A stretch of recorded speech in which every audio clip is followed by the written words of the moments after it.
Welcome to Microgen DBClarity Developer. When you first open DBClarity Developer, you'll notice that you have a workspace with a number of predefined projects. Each of these projects is designed to allow you to get to know the product a little more. When you double-click on a project, it opens in a new folder, and you'll notice that you have the workspace and the project folder available to you. Notice too that the objects that we provided you with, predefined objects, are available in different folders, and you may choose to see them either in the layout that is presented or in what we call the dictionary layout, where we've broken those down into data schemas, external data formats, and so on. If I look at the data schema, I can expand it and see the various data schemas defined, and double-click on any of them to open up and see the table definitions and the relationship that exist between those table definitions. We've also provided you with a number of rules, some more complicated than others, that you can double-click on to invoke and see the visual representation of those rules. You can either see the rule in this format, which is the way we can create those rules, or as the SQL statement. Now if we look at the rule in its form, here we can't execute that rule until we're connected to a database and to a particular schema. So before I can execute the queries or run any of these PL/SQL procedures, I need to be able to connect to a database, and in this case, an Oracle database. So I'll create myself a new connection. I'm going to call it Oracle, specifically for the Oracle database, and in my case, the server name is Oracle.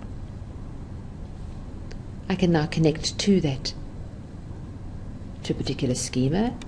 I have a schema called Demo, and Demo has no tables or any other objects defined yet. So there's my demo schema with no objects defined at this point. Now I can take my project and drag it down onto the demo user in order to deploy it to the database, and I can also do that within the project itself. So I'm returning to my project, and when I right-click on the project itself, I can deploy the project to the default database destination.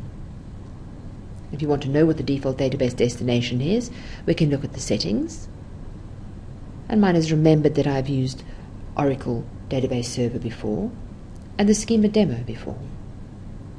I can also look at the advanced settings where I've defined that when I deploy objects to the database, I want the tables and the sequences and the database scripts that I have in the project to be executed.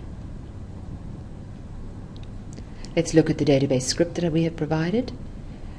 There is a file called DataTrader that you can run in a SQL tool, or while we're deploying, it will use this file to populate those tables with the data required.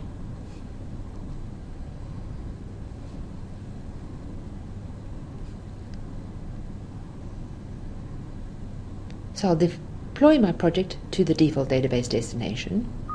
It'll create the scripts, create the tables, the objects, and put the data into those tables.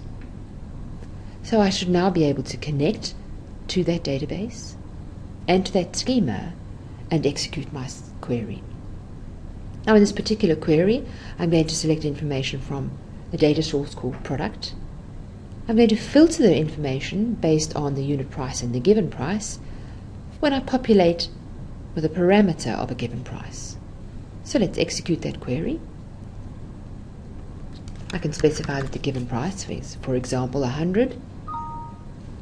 My query shows me the select statement, and the data output is provided below.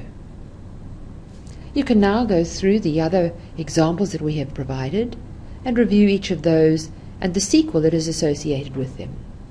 Not only do we provide SQL rules or queries, we also provide SQL procedures, and you can look at the query that is associated with that and the create statements that are available for those two. In this brief getting started demonstration, we have shown you how you can connect to a database and how you can deploy your database scripts and objects to that database and play with some of the queries that we have provided.